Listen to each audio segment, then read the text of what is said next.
You're listening to the Sanditon Chronicles, where we talk all things Sanditon and Sanditon adjacent. Come along with us as we dissect all of your favorite characters, scenes, and dialogue. We have so much to tell you. Welcome back to the Sanditon Chronicles. I'm Maureen. I'm Janice. And today we are back with what we promised you a few weeks ago. We're talking Xander Colbourne today. We're doing a character analysis of him. And I think this is going to be fun because he's a pretty complicated guy. I don't think he's complicated in essentials. I think he's complicated in just how he is. If that makes sense. Yeah, the character is. I think he has all these complicated emotions. Yes, he's complex, is what I mean. Yeah, and he has, lots of guilt, but different guilt than like Sidney. Yeah, and he's got a lot of really deep-seated depth to him, I think. A lot of things he holds really close to his chest that you kind of have to dig to find out, and you have to dig to find reason. I think those are my favorite characters to watch on screen, are the ones that you kind of have to dig real deep to figure out, or at least have a theory of why they're reacting the way they're reacting or doing what they're doing. Yeah, I think they're the most interesting. I don't think I can't swear to this because, I've read so many different things in the last few months, but it seems to me that I read that Justin Young gave him background on his character that nobody else got to see. Oh, wouldn't that be interesting to see read? It? Yeah, I think. Yeah. Okay, maybe you gotta stop saying this stuff and then not showing us anything. If you mention this is done, I mean, this fandom has hard fought for this show. They don't really owe it to us, but I would like to say you owe it to us to show us that stuff. Well, and then I was just reading this recent article that came out on the Cider magazine about the fact that, they were doing a review of the new Persuasion and how they said that Sanditon season 2 was a better Persuasion than the new Netflix movie. And they're right. I haven't brought myself to watch it yet. Yeah. And they were comparing, they were talking in this article about how much conversation Justin Young had with particularly Rose about the modeling part of Charlotte's journey after the main character, from Persuasion. I can't think. Anne, is that her name? Yeah. Oh, Anne. They were actually trying to model her character after her? Well, in some ways, in a different way, but they were using it for some inspiration. Okay. Because a lot of the crew, the writers and some of the, like, I think Rose, that's her favorite Jane Austen. Oh, I didn't know that. Yeah. Yeah. So interesting though, huh? I like others more than Persuasion, but I still I can't not like anything that Jane Austen writes. So yeah. But it was interesting perspective. So did you see those articles? No. I can send them to you. Okay, yeah. I've been because we're so backlogged. I have like 8 podcast videos to edit, so that's all I've been doing since I got better. It's just editing. Yeah, I bet. Yeah. So when we first see Xander, obviously we knew ahead of time he was going to be the love interest for Charlotte. So he was already on our radar. We were already watching for him and ready to dissect everything, I think. And it's interesting to me how many people in the fandom were Team Colborne before season 2 even aired. Yes, including you. Yes. I was ready to.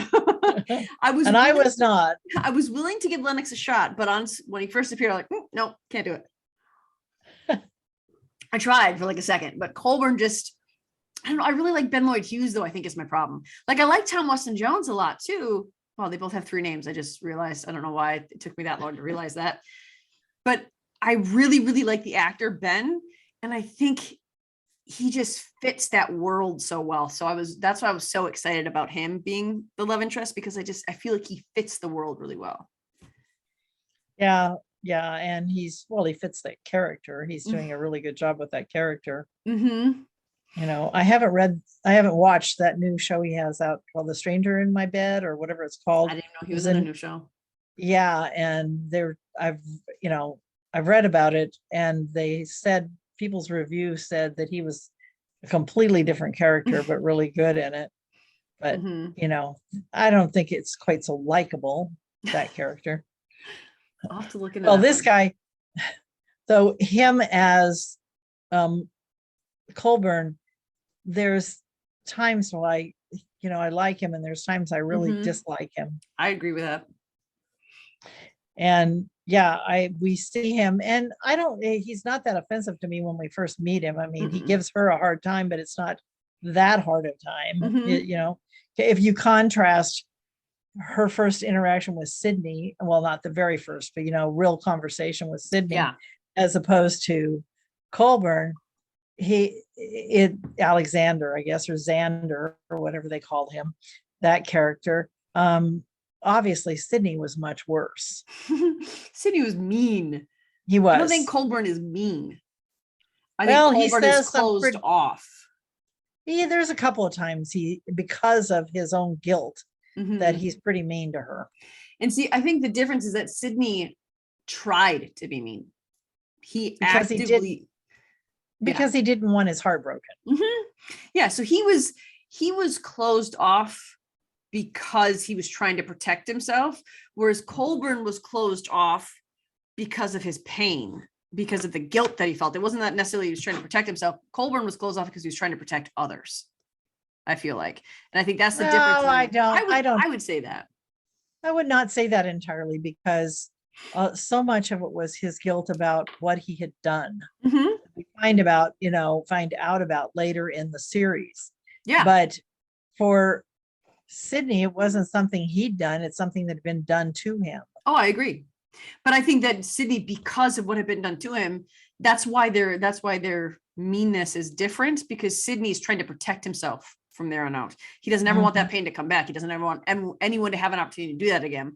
But with Colborne, he's protecting other people from himself, because I think that guilt has carried over so much that he's seen what he supposedly has done to Lucy, that he just thinks that's the kind of person he is now, and he feels so much guilt over that. He feels responsible for it.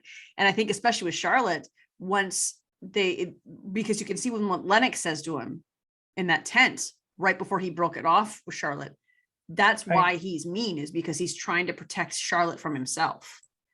No, I agree. I agree what you're saying, but he's also, it's complex in that he has all this, obviously worldview, his worldview that causes him lots of additional guilt. Yeah, I agree with that. And I think for him, like where Sidney, and I know that I can't talk about Charlotte's love interest without comparing it to Sidney, because obviously that's the one that was in our heads for 3-4 years. Yeah. I don't remember how many years it was between these seasons, but 2019 to the very beginning of 2020. Really? The very beginning of 2020 was when it came to the US. 2 years, yeah. So I think with Sidney, like he actively he had to work to be mean to her, because his instinct wasn't to, because he was attracted to her and drawn to her. He intentionally worked to be mean to her. I think because of Colborne's, his ideology about himself, it just automatically came out that way. About his position in society. Yeah. I think he was able to remove himself a little bit from that, though. I don't think he was such a stickler for, no, I'm high society and you're not high society, so I have to be, whatever, because you see how he reacts with this housekeeper. So I don't think his position played so much a role in his attitude. Well, only in the sense that he was her boss. Yeah. He was the head of the house, he was and so I'm sure that in his mind, he was comparing his behavior to what his father would have done. That's true. I want to know that backstory with his family. Real bad. And one of the differences too with Sidney was, so once he got past that first trying to protect himself, and they went through episode 3 where they sort of realized a lot more about each other, he was much warmer up until he felt betrayed by her. And then once he got over those things, and really got to know more about her and saw who she was, then he was warm from there on out, and he didn't he wasn't so wishy-washy. But I think that's because Colbourne, Sidney, Sidney has such a strong point of view of who he is as a human being. His wasn't because I'm a terrible person, I did it to someone else. Again, it was because someone else did it to him. So I don't think he was as hateful about himself as Colborne is about himself. All it took was one word from Lennox to say, this is who you are, for him to think, I can't be with this girl because this is who I am. I don't think he likes himself very much. Right. And it wasn't just one word in the tent. It was also what happened. All the little sneaky things that Lennox said to him, at the garden party, and mostly at the garden party. But I mean, after the garden party, it was after the ball, he was able to overcome those little things. I really think it was the whole conversation in the tent, and then what Lennox said to Colborne on his way out when Charlotte wasn't there. That really was. Which you're right. There's not a lot of self-worth there, or he would not have treated her that way. And I'm glad they had that last conversation where she says that she couldn't be with someone who treats her so poorly. And she's right. I mean, I think as much as we all want them, well, I think I can say we all, but I can't really say we all. I think as much as most of us want them to be endgame in this series, I think that we can all pretty much agree that she was absolutely right there, because we can love Colborne and we can understand why he went from the passionate kissing self to I can't, you have to go away persona. We can understand I'm no good for you. Yeah, we can understand why he does that. But knowing what Charlotte's heartbreak has been and how much it took for her to let someone else come in to have him be so back and forth, I think we can all agree that it needed to end right there. Well, and his character is so self-absorbed about his own feelings. So the one thing that she was successful at, even though they separated, was turning him around enough to see the worth of the two girls. Yeah. And that he could be good to them. It'll be interesting to see what happens when they're apart. I really do think though that it was never, I think he is selfish about his feelings, but not in the point that he only does what he wants. I think he's selfish in his feelings in that he's constantly thinking about how terrible he feels about himself and letting that affect his relationships. Because I think with the girls, I don't think it was so much that he didn't see their worth. I think it was that because he separated himself from them. It wasn't that, oh, you girls are terrible, I need to walk away from you. It was no. His influence to be on them because he has such a bad opinion of himself. Yeah, yes and no. I mean, I imagine there's more to it than that, but he did separate himself from them. I mean, he did see them bad. I mean, look what he says about them in that very first meeting with Charlotte. He wasn't completely wrong though. No, but he had the most negative view. It reminds me a little bit of Esther's original conversation with Charlotte, where Esther, the whole world of Sanditon was very negative in her view.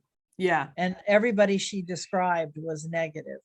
It's sort of like that. The way he looked at them was very negative.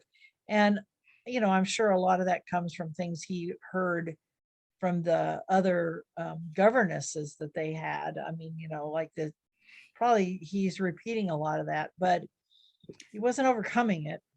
Well, I mean, you look at their behavior and he was right about their behavior, but I think the problem with him was, while he was right about their behavior, because he was, I mean, Leo was untamable and Ms. Markham was volatile towards new people. So he wasn't wrong about that. But I think where the failing came in is that that's all he saw was the truth about their bad behavior. He didn't see the reasons behind it.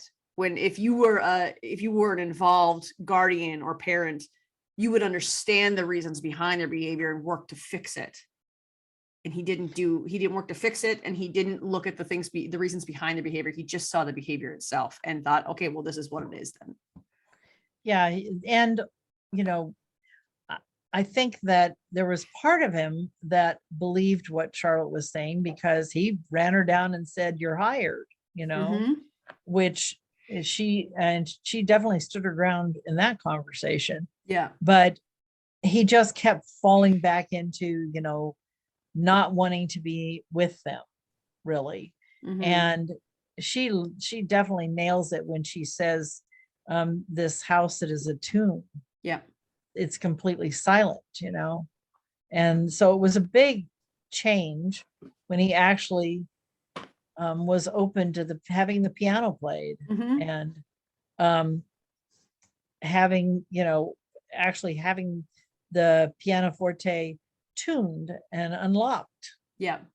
So that they could use it. I mean, he starts softening. He is just so wishy-washy. Mm-hmm. It's the most like frustrating thing about his character. He'll be soft and then he'll be hard, and he'll be soft and then he'll be hard.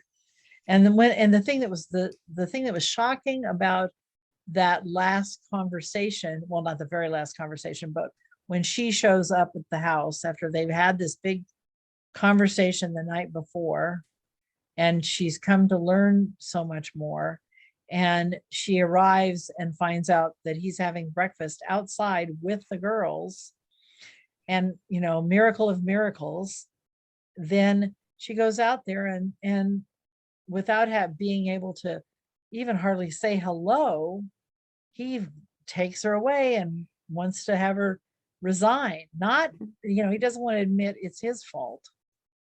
Well, because I think he does admit that it's his fault. Again, that was because of what Lennox said to him, that you're going to basically, I mean, the gist of it, what Lennox was getting at is you're going to do the exact same to her that you did to Lucy. Right. I get that. But at some point you have to take some responsibility for your own behavior. He needs to verbalize it, but I think he does, though. I think he sees that he is the sole reason that things are not going to work. Well, right. But he's still trying to get out of responsibility for it, because he says, we're just going to say it came to a natural end. Oh, yeah. There, yeah. She says, no. That conversation was infuriating. That she says, no, that this is your decision, mm-hmm. And that's what I mean. I mean, it's like, and then he shows up because he kind of gets talked into it by the oldest girl, and he shows up and, and even then he's so stiff when he starts mm-hmm. that conversation. I just rewatched all those scenes, and it's like, he makes me nuts. Mm-hmm. Yeah. I mean, coming back the way he did, I don't think there's any other reception Charlotte could have given him then that would have had us respect her other than what she did. No, I mean, but he certainly did not argue about, obviously he was coming back not to say I love you, but to say I want you to be my governess, continue being the governess, because of the girls. Yeah. And that's where she drew the line, and which was good. And I think there's a benefit of having what is the housekeeper's name again? Oh dear, I cannot remember her name. It's not Ashley. It's Anyway, the benefit to having her there is I'm fairly certain she has been in his life since he was a kid, because that's when she would have started calling him Xander instead of, Mr. Right. Colborne or even Alexander. It would have been a kid nickname to call him Xander, in my opinion. So right. The benefit there is that she understands him in a way that nobody else does. And so and she has more history, obviously. Mm-hmm. And so when he says goodbye to Charlotte that last time, well, not at Trafalgar House, but in his own home after he basically dismisses her, she comes up to him, and that's the first time we hear her call him Xander. Right. Because that's strategic, that's the time she throws out that nickname. Because it's her pulling him down to where she knows he could be and saying, don't let her do this. You're going to regret this, because she understands that why he's doing it. She understands that he's doing it because he thinks he is just going to ruin and destroy her. But you're right. He needs to verbalize that to Charlotte, that this is why I'm doing this. This is all me. It's not you. But he won't do that to her. But it's the housekeeper who intrinsically understands that about him. Yeah. Yeah. I don't think even Charlotte fully understands that. No, because she has, she's at that one point when what is the oldest girl's name? I just can't think of it. Miss Markham, but what's her first name? Well, anyway. I can't remember. I barely remember Leo's name. I haven't rewatched these, so. Oh, I'll start thinking of them in a minute. Leo and but regardless, they when she says to the housekeeper, whose name I'm gonna look up in a minute, Augusta is the yes, Augusta, yep. Yeah. And when she says to the housekeeper about that Augusta is upset because she knows she's not going to go to the ball after what happened at the garden party. And Charlotte says, well, of course, why would this unhappy person want to be around all these people at a party? Yeah. And I'm paraphrasing, obviously.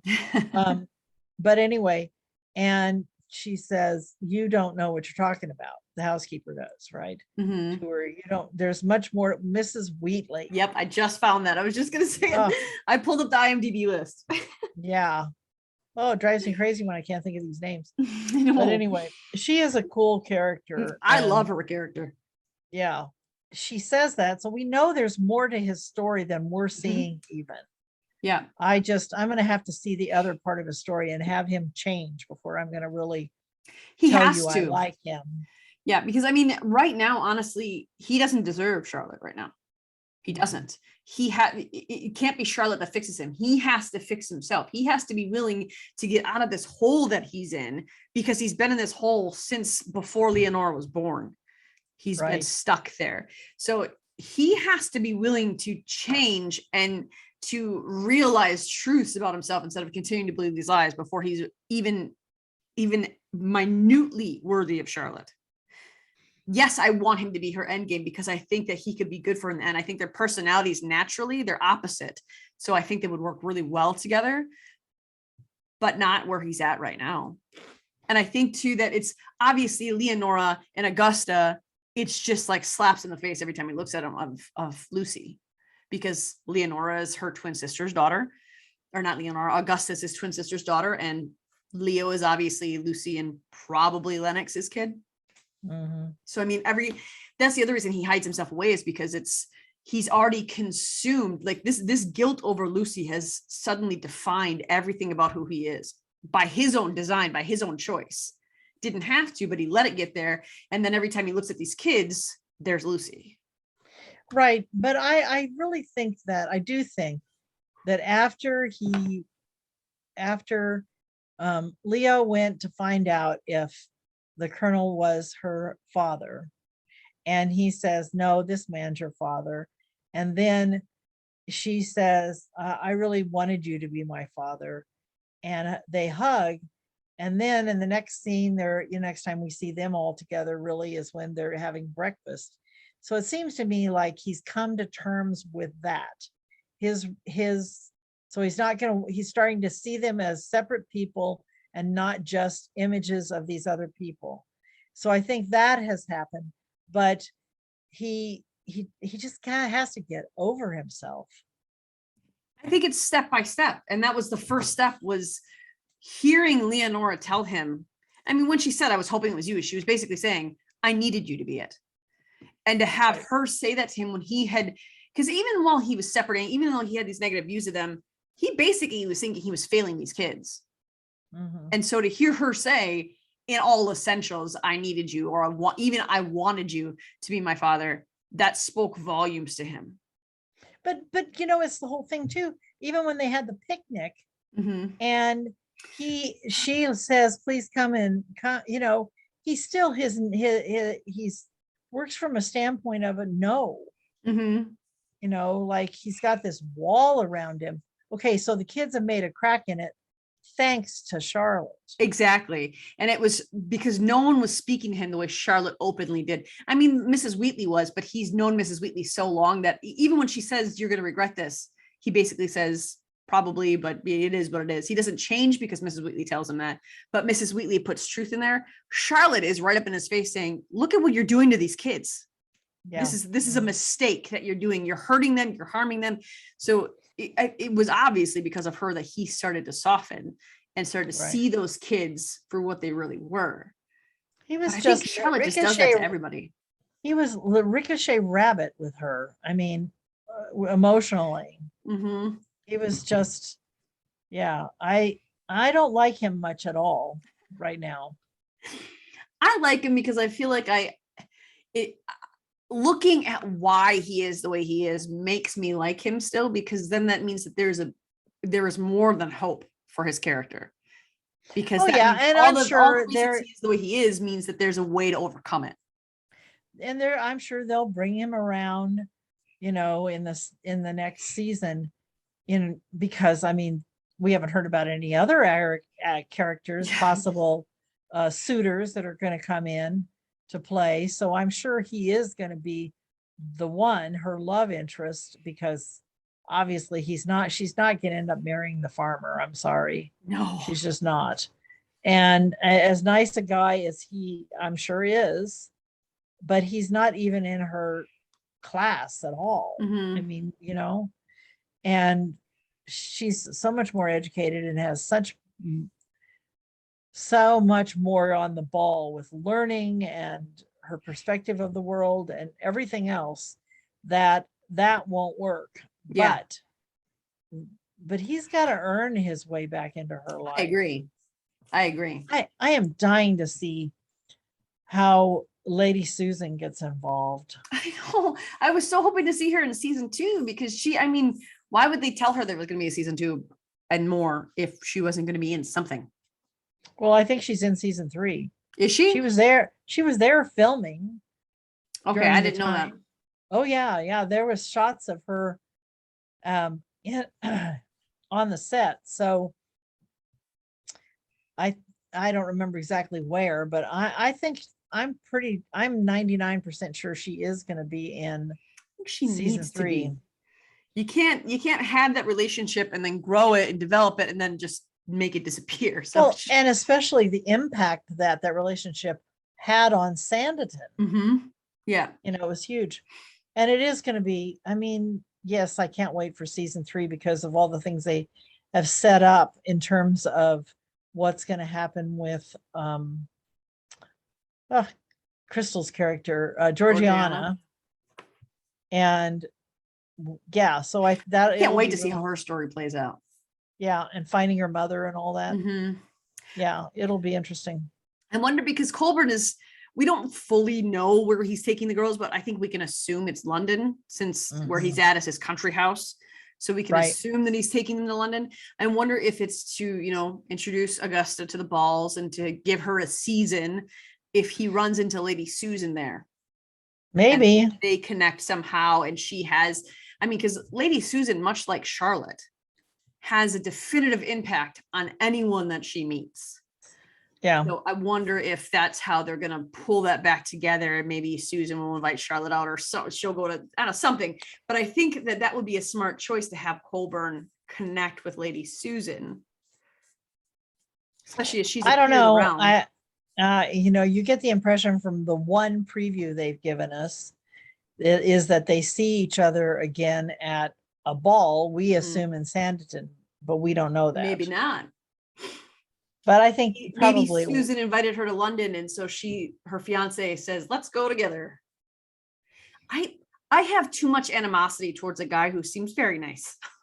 I don't, but I have a lot of animosity for her fiance. I don't like him. He's not the one. I don't want him in there. But he seems like a very nice man, I'm sure. He may provide the impetus for Colborne to take some action. Something has to, because something has to spur him to say, I can't continue to live like this.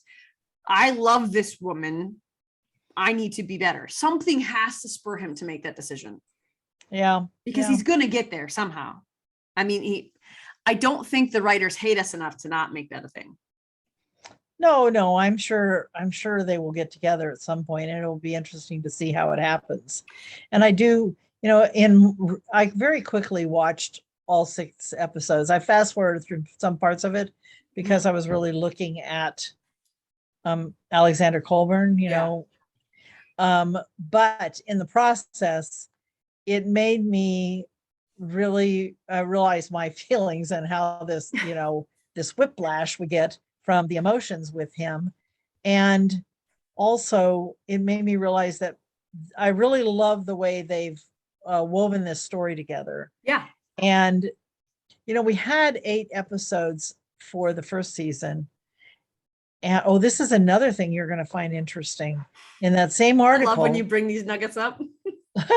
In that same article, they also said, Justin Young said that he had, as soon as they quit writing season 1, he right away started on season 2, because at that point things hadn't been canceled, right? And so he was well into season 2 when everything came to a halt. I want to see what he wrote already for season 2. Because they tried to get Theo back, so that Sidney was in there somewhere. Yeah. And obviously the way Davies ended the series. Yeah. And another thing that was in that article was that Crystal talked about how much support she received from the writers and Justin and everything for this season 2, because she wasn't sure she wanted to come back. Yeah. And there was some controversy surrounding that too. They brought in like an expert Black historian for that period, and some obviously writers that had more background. But they, Justin was really open with her, and Rose, and even though he ended up not being involved, Theo were very supportive of her, even during season 1. Yeah. So that was good to hear. But and her character, the way they wrote her character, I think they did her a lot of justice in season 2, because you and I talked before season 2 aired that we needed to see her not be such a brat, and we needed to see her mature. And I think they did a pretty good job. Like, I liked Georgiana in season 2. I didn't like her a whole lot in season 1, but I really enjoyed her character in season 2. So I think they did a lot of justice with her character too. And it's a much more honest portrayal of a Black person. I agree. Yeah. And I guess Justin openly talked about the fact that he felt really out of his depth with trying to write her character. Yeah. The portions he did. But, they didn't have much to start with, Yeah, that's true. But I'm sure both Paula and this other historical expert were, and the fact that they chose to do the sugar, to bring the sugar boycott to Sanditon, because it was a thing. I mean, that excuse me, is historically accurate. Yeah.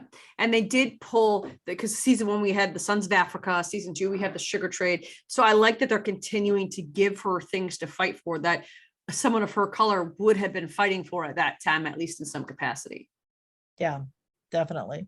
So even though Theo chose not to return, and really it's understandable given how much time had gone by and the commitments he'd made to other projects, and they talked about that in the article too, especially Mark Stanley and Leo Sutter, the commitments they'd made to these other projects. And I think obviously the whole fandom was fighting for a Sidlot. I mean, that was the main reason we wanted the show to continue. We were fighting for Sidlot, and it sucks that we didn't get it. But I think with Colborne, and even with Lennox to an extent, we got a good exchange. I'm so pleased with, because I think in order for them to continue beyond a season 2, Alexander had to be wishy-washy. Alexander had to be not right yet. He had to be able to be with her yet in order to continue this and have growth, because you can't have, if there was no growth in him, he would be a really stagnant and boring character. Very true. But there's all kinds of ways you keep them apart for a while. That's just how they chose to do it. But I think, and I suppose it is very Jane Austen like. And with Sidney too, like they ended season 1 where they were separated by something that was mostly beyond their control. I mean, did he have to marry her? No, he didn't have to marry Eliza, but he had to save his family, or he felt the need to save his family. And I think I'm glad that they ended this in a different way, where it was Colborne who was being an idiot. And that's why it ended. So there's that, they still are making sure that difference is present between Sidney and Colborne, that it's not the same romance. It's not the same storyline. It's something different and evolving. Yeah. And I liked that it annoys me. It annoys me that he is the way he is right now, but I know that I appreciate the difference and I appreciate the work that it's going to take, because my favorite storylines to follow are characters that start off super rough, super hard, are not right, are not ready for a relationship at that moment, and to watch them grow and change and alter. Those are my favorite character arcs to watch. Uh-huh. So I think that's why I like him so much, is because I'm guessing, and I'm pretty sure I can say it's an accurate guess, that that's who she's ending up with. So I know there's going to be a big redemption arc. I know there's going to be something that we're going to be able to watch him grow through. And I hope they show that to us. I hope it's just not him going to London and then months later there he's back and like, oh, hey, I'm better now. I want to see it. Right. Yeah. Yeah. Yeah. It'll be interesting to see how it all comes about. And they have 6 more episodes to bring it about. Yeah. And I think Ben is doing an amazing job playing this character. I mean, he has inhabited that character, excuse me, as much as Theo inhabited Sidney. I mean, they're definitely both very good, and I still find it incredibly ironic that they were both on Divergent and all those memes about, hey, we got another Divergent character in here, don't worry. Funny, huh? And I think it's interesting because Sidney was openly passionate, whether it was anger, whether it was frustration or love, whatever it was, he was openly passionate. And I think Colborne has the capacity to be, but where he's not passionate yet, he feels things very, very deeply. He's very closed off though. Yeah, but it's because he feels things so deeply, I think. Yeah, that could be. He internalizes everything because he's afraid, because he does feel things so deeply. I mean, it's a scary thing. And I think that's shown by how much guilt he feels and how much guilt has altered I don't think he was always the way he is now. Yes, he always preferred the quiet life. That's evident. They talk about that. He never really wanted to go to town. He didn't really want to support Lucy in going to town because he wanted what he wanted. But I don't think it's so much he wants what he wants now. I think it's that he's letting something else define him that he feels so deeply. He's remorseful of that, and he feels all that guilt and hates himself a little bit because of what he did. That's right. Yeah, no, I mean, but I don't think it's a difference that Sidney had less depth. No, I don't think so either. Colborne, they're just different. Where their closed offness comes from is a different places. Yeah, I just think that Sidney's depth of feeling allowed him to be passionate right on the surface, because he felt things deeply. That's why he was so passionate. But I think that what we're seeing is Colborne has the capacity for that passion because he feels things so deeply. He's just not, that passion isn't able to come to the surface because he keeps it all down. Well, and look at the differences between what we know about the Parkers and Sidney's family and, that sort of upbringing. And I mean, we don't know everything, but we have some ideas because of his brothers and his sister. And in contrast to Colborne, who is, if he has a brother, he is not in communication with him. I mean, if he still has a living brother is what I mean to say. We know he has a brother because he talked about the fact of how he and his brother were raised. Yeah. It was obviously a spare the rod, spoil the child kind of way. And which is not what Charlotte's interested in. Yeah. Nor where she and her family came from. And you have to wonder how much time he had as a son instead of master of a household, because he said that he and Lucy got married young, and am I remembering correctly that he was already master of that house by the time they got married? So if they got married young, then how young was he when his dad died? It was very close to that time. So yeah, his dad must have died. Well, he must have either been quite a bit older or just died pretty young. One of the two. So yeah, it's hard to know. We know nothing about his father. So if he married young, that means he did take over the house young, then the aggressiveness of his father is what he would have attempted to become because he was still young. He wasn't his own man yet. Right. That was a model that he had. Yeah. So he would have, and that explains a lot too of why he wanted what he wanted and why he was refusing to go to town and wanted to stay in the country, that sort of thing, because that was his example. And if he took it over young and he married young, then he's going to be what his example was because he's not his own person yet. Yeah. It'll be interesting to see what his relationship develops into with Sanditon and with the Parkers. Yeah, because Tom doesn't like him very much. No, because he's been opposed about anything changing. But I think that's somewhere that, you know, depending on how they do this, Charlotte can bridge that. Yeah. And I think that says a lot about his character too, the fact that he will oppose anything that's a change. And Charlotte's a change. And it's a scary one for him. I think he's afraid of Charlotte as much as he wants to separate because he doesn't think that he's going to do well by her. I think he wants to separate because he's afraid of what he feels for her. He's afraid of what he's willingly opening up to the girls, but the girls are always going to be there because they're his. Charlotte is not his yet. So it's a little bit scarier what she opens up in him in regards to a romantic relationship. Yeah, that's true. That's true.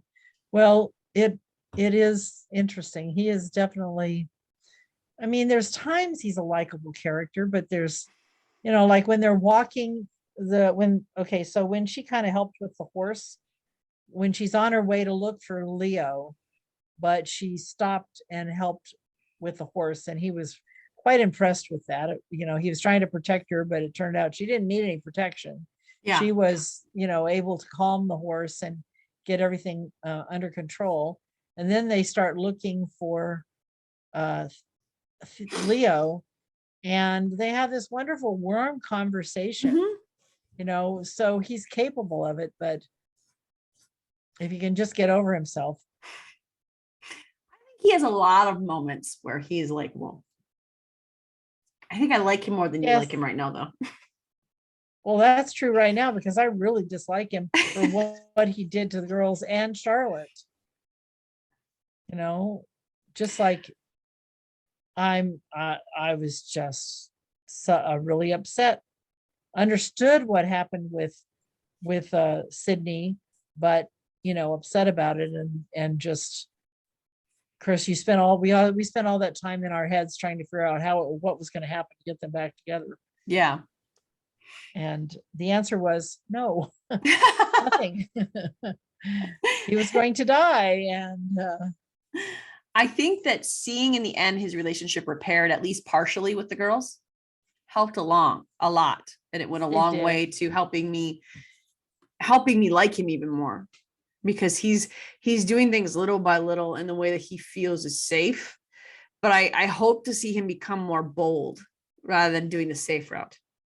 Yeah, because you can be safe and still be bold, but he's not doing that. He's because if there's like Charlotte, genuinely, she loves him. And so if he could let himself love her back, if he could let himself be in that relationship, rather, that's still safe, but it's a bold choice because you're choosing to give yourself over to someone. But she loves you, so it's going to be safe. Well, she was starting to love him. I think she let herself get shut down pretty fast. But I don't think that means she doesn't love him. I don't think it's fully developed yet. I think it's likened to, I don't think it's as much as she loves Sidney because he's her first love. But I think that's why when she said enough, she just flipped a switch and she worked to shove it down and then immediately went to go engage to what's his face. Oh, absolutely. But I think she does love him. I'm not going to be in this relationship that causes me that kind of pain. And, you know, I'd rather be in a safe relationship. That's where she is right now. Yeah. As we leave series 2. And I think that she recognizes that the reason it's causing so much pain because she had a lot of pain with Sidney and she loved him. And it's the same. I think she recognized the type of pain because when he told her he was engaged, she had that pain. And now when Alexander's like, oh, go away, she has that pain. Yep. But that's why I don't like him right now. At least Sidney's wasn't selfish. I really don't think Colborne's is selfish. I mean, yeah, he's protecting himself a little bit, but I don't think that's the highest thing in his mind. I really do think that he thinks he's no good for her, which he's not wrong. He's because he's so wishy-washy, he doesn't deserve her. Even that is a self-absorbed view of the world. I think he's trying to save her from himself. Whatever. I've never seen you with this much animosity towards a character before. I don't know what to do with it. He is going to have to change a lot to win me back. Talking me off that ledge. Anyway. I like the actor. He'll pleasantly surprise you. What's that? I think he's gonna win you over. Absolutely. Well, I'm sure he will. Probably mid season 3. I don't even think it'll take till the end. I think it'll be mid season 3, and you'll be like, "Oh, I like him." We'll see. I think he will too, because I trust Justin Young, and I obviously like the actor too. But I think too, taking those first steps to go off with Leo and Augusta and separate himself from what he's always known with them, moving himself into a place where he's not familiar with because he hasn't been there in so long, and his only resource is going to be him and the girls. I think that is going to change him, because he needs, and I think part of the reason why I'm happy it ended where it did with Charlotte and Colborne is because he needs to repair every relationship to become who Charlotte needs. And it starts with those kids of his, because they are his responsibility. Right. I mean, Augusta, for all intents and purposes, is Colborne's. Right. So he has to repair that relationship, and he has to allow that love to come in and change him and alter him so that he can give it to somebody else. Yeah. No, I agree. And I think it probably was wise for them to leave that house that has been so much. Yeah, a tomb. Exactly. And to go somewhere else and make the change. I think he made the right move. He's just gonna, he may have lost her. We know that's not gonna happen, but I mean, it looks like he did, because she's, if you just take it on the surface, you think that, and we know that in that time period, breaking an engagement is a big deal. So it's gonna have to take quite a bit for her to risk her reputation and that of her sisters. Yeah, how would I hadn't really spent any time thinking about that, but how would that end? Mm-hmm. That the only thing that might save them is Lady Susan's friendship. That's the only thing that could save that family. Right, but what I mean is, how would she end that engagement with Ralph without doing a repeat of what Eliza did to Sidney? That's what I'm saying. I don't think she can, unless she has someone high ranking to back her on it. But how would that happen? What do you mean back her? How would that work? Lady Susan would be open about her support of Charlotte and welcoming her into her circle. Oh, you mean after she broke an engagement? Yeah. Yeah, but I mean, how is it going to get broken in the first place? It's almost going to have to be a situation where Ralph comes to realize that they need to break it off. I wonder if they're going to do it where it's Ralph's decision, because I think that Ralph is a nice enough guy that if Charlotte went to him and said, I can't do this, I love somebody else, I think he would let her go. At least the very, very, very little we know of him, because one of the things she describes him as is a nice guy and, that sort of thing. So that gives me the idea that if she were to come to him and say, I can't do this, he would let her go, but that would still affect her reputation and that of her sisters. So I wonder which way they're going to play it. But it's going to come across to the outside world, with or without Lady Susan, that she broke the engagement, especially to the people in Willingdon, to marry a wealthier man. But the difference there is that if you have because Lady Susan is very high ranking and she has a lot of people in her pocket. So the difference there would be, it is still a big deal. But if you have the backing of someone in Lady Susan's position, then no one's really going to alienate you or your family, because they risk being turned away by the woman who is high ranking in their circle. And that might be true in London society. It might even be true in Sanditon society. It's going to bear no weight in Willingdon. Well, there's not really any men in Willingdon, so all those girls are going to have to go elsewhere anyway. I don't know. There were a lot of people at that party. That was her wedding, though. I know.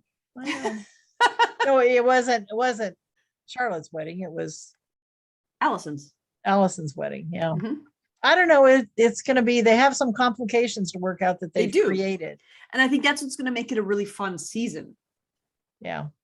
Yeah, it will be very interesting. I mean, we just wish it was tomorrow and not, what have we got, about 8 months, probably I do not want to wait that. And it's driving me crazy because I know it's filmed already. So it's yeah, I've heard they said early 2023. So maybe they'll bring it out in January or February instead of wait till March. We can hope. January is a big premiere month for PBS. So I mean, maybe. I don't know, because they haven't given us an exact date, right? Am I right? Did I miss that? No, there is not. That's correct. I haven't heard anything about it. There's not been any announcement about that. All right. I think that they're not going to let us down, obviously, with Colborne, because we have an excellent team of writers. We have a good team of people who have worked for this, and even the actors themselves. I think Ben Lloyd Hughes is really connected to this character, and he cares about this character's outcome. So I think that we are going to be so pleased with the end result with him, obviously. And I think that we're going to see a really, really nice character growth and redemption arc with him. Yeah, no, I think so too. And I'm sure we've discussed this before, but that he didn't watch any of the previous season. Smart. So that he would not have a preconceived notion about the other characters, or, that was very smart and a lot of dedication to what he's doing. Because the only characters he's supposed to know are the Parkers. And that's limited to Tom and Mary and maybe Arthur. Yeah, very distant. Yeah. But he doesn't know anything about Charlotte or Lennox or anybody else. He knows nothing about those characters because, like Charlotte, he's just meeting her for the first time this season. Yes, although he knows about Lennox. Yeah. And Lennox is new this season, so watching season 1 wouldn't have affected that. So no, that's right. Yeah. So it'll be interesting. Yeah. And I'm really, I mean, obviously I can't wait to see how all these stories play out, because there's so many storylines that they set up last season that I'm really excited to see how they play out. But obviously the most important to me is the Colborne Charlotte storyline. Yes. It will be interesting to see how much Allison and Fraser are in this series, the rest of the series. I hope they're not gone. I don't think they will be. I mean, I think they'll at least show up for, like, I'm sure they would come to Georgiana's wedding, but party. And he does talk about his farm in Ireland. So yeah, that makes me nervous.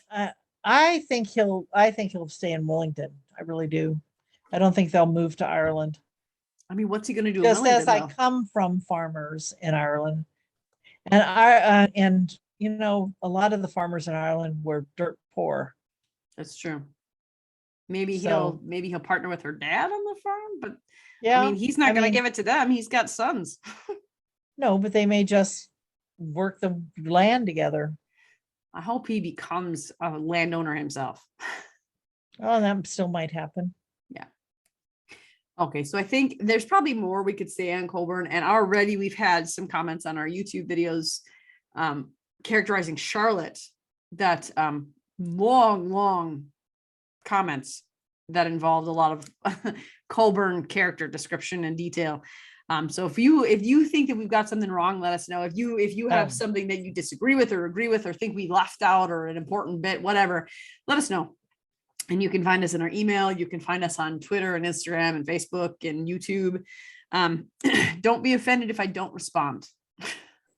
There's a lot of comments on our YouTube channel, and I don't always respond to all those comments. And I try to respond to your emails as you send them, but I've been sick, so I have not done that. I will try to go back through those. So don't be offended if you don't hear back from me.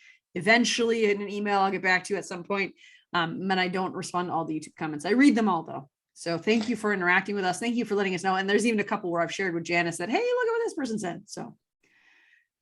And also you can let us know whether you agree with Maureen or you agree with me. That's right. Most of them are going to agree with me, I think. I'm thinking of all the Twitter people that I follow who I know will agree with me. I'm sure most will, but there may be some like me who are just hesitant at the moment. Mm-hmm. True. So next week we will be talking Colborne and Charlotte together. We'll be breaking down that relationship. We did that a little bit today, but we're going to really dive deep into it. And it'll be more about the two of them together, what needs to happen, how it happened, what happened already, instead of just digging into why Colborne is the way he is. So stay tuned for next week and we'll see you then. Bye guys. Bye-bye. Are you craving more TSC content? Head on over to our social media accounts. You can find us on Twitter, Instagram, and our Facebook group, the Sanditon Chronicles Sanditon Family Fan Club. Also, check out our website, thesanditonchronicles.com. Of course, we want to hear from you. We want to know what you want to hear and what your thoughts are. Email us at the.sanditonchronicles@gmail.com. And don't forget to subscribe to our YouTube channel. Tune in every week for new episodes.